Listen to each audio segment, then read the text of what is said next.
BJP ഇപ്പോൾ ശരിക്കും പറഞ്ഞു കഴിഞ്ഞാൽ ഈ ഒരു സെമി ഫൈനൽ കഴിഞ്ഞു. ഇനി ഫൈനലിലേക്കുള്ള തയ്യാറെടുപ്പാണ് നടത്തിക്കൊണ്ടിരിക്കുന്നത്. ഇനി നിയമസഭ പിടിച്ചെടുക്കുക എന്നുള്ളതാണ്.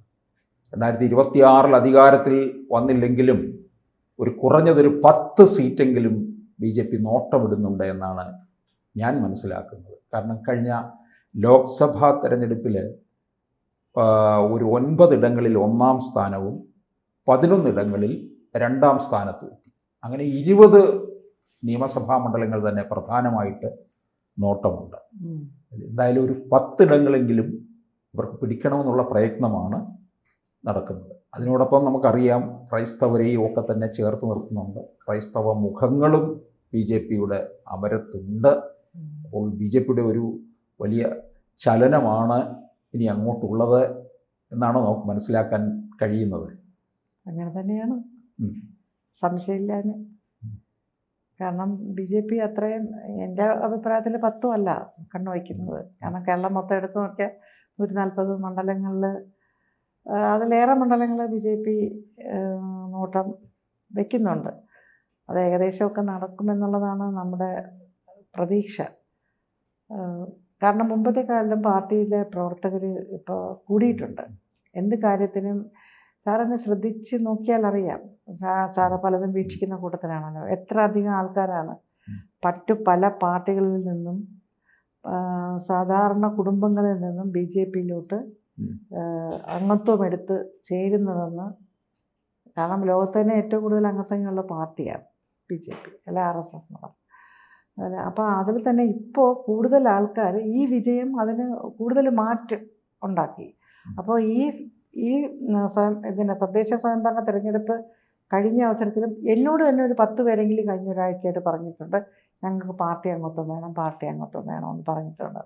അപ്പോൾ എന്നോട് ഒരാളോട് ഇങ്ങനെ പറയുമ്പം ഏതെല്ലാം ഭാഗങ്ങളിൽ നിന്ന് എത്ര പേരായിരിക്കും ആ അംഗത്വം ആവശ്യപ്പെട്ട് വരുന്നത്.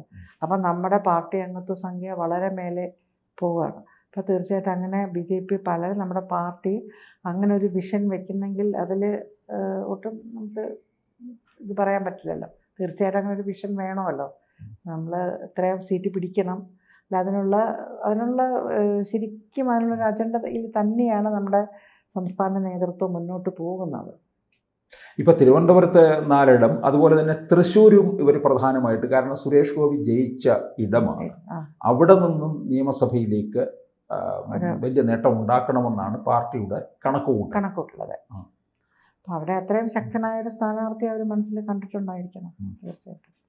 കാരണം ഇതിനു വേണ്ടി അക്ഷീണം പ്രവർത്തിച്ച ഒരാൾ തന്നെ അവരുണ്ട് അവിടെ.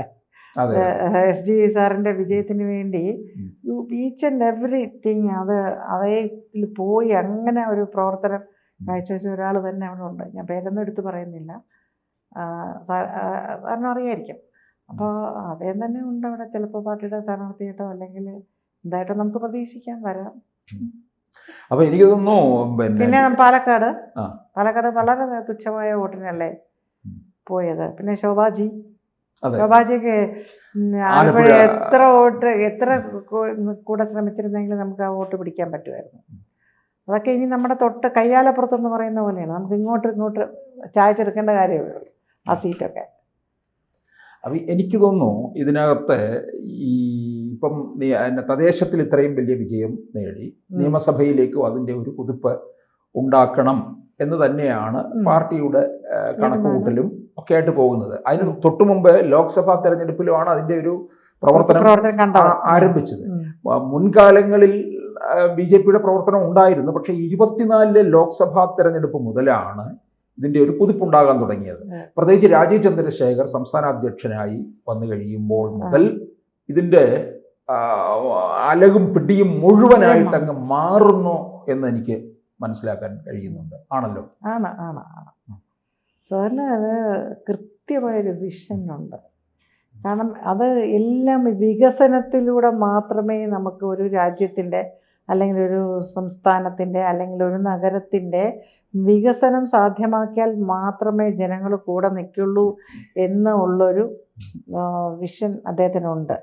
ആ വിഷനിലൂടെയാണ് അദ്ദേഹം മുന്നോട്ട് പോകുന്നതും അതിനുള്ള കരുക്കളാണ് നീക്കിക്കൊണ്ടിരിക്കുന്നത്. കാരണം നമ്മൾ വോട്ട് ചോദിച്ച് വാങ്ങിച്ച് നമുക്ക് വോട്ട് വാങ്ങിച്ചിട്ട് തിരിച്ച് ഞാനൊന്നും കണ്ടില്ലേ കേട്ടില്ലേ ഇരിക്കുന്ന എങ്ങനെയോ പോട്ടെ എന്നുള്ളൊരു രീതിയല്ല.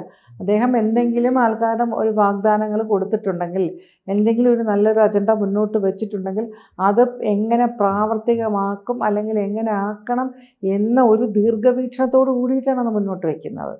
അല്ലാതെ ചുമ്മാ ഞാനിപ്പോൾ ഈ ഇലക്ഷൻ ജയിച്ച് കയറണം, നമുക്ക് ഇന്ന വാഗ്ദാനങ്ങൾ കൊടുക്കാം, പ്രകടന പത്രികയിൽ നമുക്ക് ചെയ്യാൻ പറ്റാത്ത കാര്യങ്ങളും കൂടി എടുത്ത് കാണിക്കാം എന്നദ്ദേഹം ചിന്തിക്കുന്നില്ല. നമുക്ക് അത് എങ്ങനെ ഈ ഓരോ സ്ഥലത്തെയും വികസനത്തിന് നമുക്ക് ഏതെല്ലാം കാര്യങ്ങൾ നമുക്ക് ചെയ്യാൻ പറ്റും, അത് ഏത് വഴിക്ക് ചെയ്യണം, എങ്ങനെ ജനങ്ങളുടെ മനസ്സിൽ ആ വികസന പ്രവർത്തനങ്ങളിലൂടെ അല്ലെങ്കിൽ മോദിജിയുടെ പല പദ്ധതികളിലും ജനങ്ങളിൽ എങ്ങനെ എത്തിച്ച് അത് പ്രാവർത്തികമാക്കി നമുക്ക് വോട്ട് നേടാമെന്നുള്ളതാണ് അദ്ദേഹം ചിന്തിക്കുന്നത്. അല്ല ചുമ്മാ പോയിട്ട് ഞാൻ അങ്ങനെ ചെയ്യാം അല്ലെങ്കിൽ ഞാൻ ഇങ്ങനെ ചെയ്യും, ഞാൻ പറഞ്ഞതുപോലെ ചെയ്തിരിക്കും. അല്ല, അദ്ദേഹം ഇവിടെ വന്ന് നമുക്കൊരു ഇന്റർവ്യൂവിന് തന്നപ്പോൾ പറഞ്ഞു ഡെവലപ്മെന്റ് പൊളിറ്റിക്സ് ആണ് നമുക്ക് ആവശ്യം, വികസന രാഷ്ട്രീയം. അതെ, ഈ പഴയ കാലത്ത് ഈ പരമ്പരാഗതമായിട്ടുള്ള ഒരു രാഷ്ട്രീയ രീതി അല്ല നമുക്കിനി ആവശ്യം. ശരിയാണ്, അദ്ദേഹം ഒരു കച്ചവടക്കാരനാണ്, ദീർഘവീക്ഷണമാണ്. ഇപ്പൊ നമുക്കറിയാം, ഒരു വലിയൊരു കമ്പനിയുടെ സിഇഒയെ പോലെയാണ് അദ്ദേഹം തെരഞ്ഞെടുപ്പിൽ രംഗത്ത് നിന്നുകൊണ്ട് നായകത്വം വഹിച്ചത്. അത് തന്നെ ആയിരിക്കും ഇനിയിപ്പോൾ കാണാൻ പോകുന്നത്. കാരണം അതിനനുസരിച്ചുള്ള IT മേഖലയും വളർന്നില്ലേ, നമുക്ക് ഇംപ്ലിമെന്റ് ചെയ്യാനോ അല്ലെ നമുക്ക് കാര്യങ്ങൾ നമ്മുടെ മുന്നിൽ ഇരുന്നു കൊണ്ട് നമുക്ക് എവിടെ എന്ത് പ്രവർത്തനം നടക്കുന്നു എന്ന് മോണിറ്റർ ചെയ്യാനുള്ളൊരു സംവിധാനത്തിലോട്ടും നമ്മൾ ഇന്ന് IT മേഖല എത്തിയില്ലേ, ടെക്നോളജി വളർന്നില്ലേ. അപ്പോൾ അതും അദ്ദേഹത്തിനൊരു മുതൽക്കൂട്ടാണ്. കാരണം നമ്മൾ നേരിട്ട് പോയി കാറിലോ അല്ലെങ്കിൽ നേരിട്ട് നടന്നോ പോയി അന്വേഷിക്കേണ്ട സ്ഥാനത്ത് ഇന്ന് ഇവിടെ ഇരുന്ന് പ്രവർത്തിച്ചു കഴിഞ്ഞാൽ, നോക്കിക്കഴിഞ്ഞാൽ ഏത് വാർഡിലാണ് അല്ലെങ്കിൽ ഏത് സ്ഥലത്താണ് പ്രവർത്തനം കുറവ് എങ്ങനെയുണ്ടെന്ന് കണ്ടുപിടിക്കാനുള്ള സംവിധാനങ്ങൾ ഇന്നുണ്ട്. അത്രയും ചടുലമായ സംവിധാനങ്ങളാണ് ഇപ്പം അദ്ദേഹത്തിന് ഇതിൽ ചെയ്തു വരുന്നത്. അല്ലെ, അദ്ദേഹത്തിനെ സംബന്ധിച്ചിടത്തോളം ആ ഒരു വിഷനാണല്ലോ പ്രധാനപ്പെട്ട കാര്യം.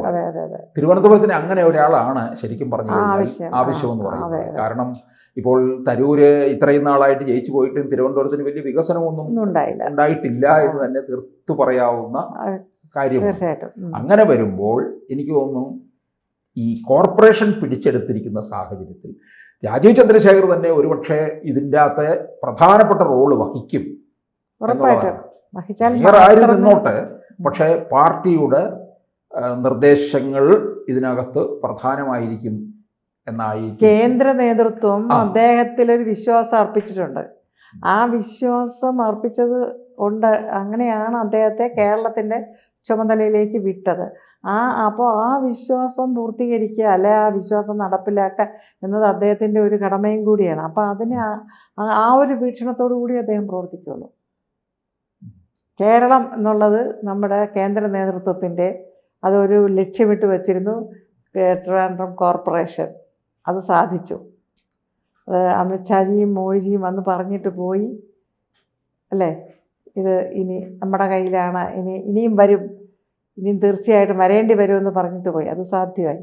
അപ്പോൾ അത്ര ഒരു വിശ്വാസം രാജീവ് ചന്ദ്രശേഖർജിയിൽ അർപ്പിച്ചുകൊണ്ടാണ് അവരാ ഒരു വലിയ ദൗത്യം ഏൽപ്പിച്ച് തിരുവനന്തപുരമായിട്ട് യാതൊരു കണക്ഷനും ഇല്ലാതിരുന്ന ഒരു വ്യക്തി തിരുവനന്തപുരത്ത് വന്നിട്ട് വെറും 6 മാസങ്ങൾ കൊണ്ട് ഇത്രയും ചലനം തിരുവനന്തപുരത്ത് ഉണ്ടാക്കാൻ പറ്റിയെങ്കിൽ നമ്മുടെ അടുത്ത നിയമസഭാ തെരഞ്ഞെടുപ്പിൽ എന്തുകൊണ്ട് നമുക്ക് ആ മാറ്റം ഇനിയും ഉണ്ടായിക്കൂടാ? തീർച്ചയായിട്ടും ഉണ്ടാവും. കൂടുതൽ വാർത്തകളും വിശേഷങ്ങളും നിങ്ങളിലേക്ക് എത്താൻ ABC മലയാളം സബ്സ്ക്രൈബ് ചെയ്യുക, ബെൽ ബട്ടണും അമർത്തുക.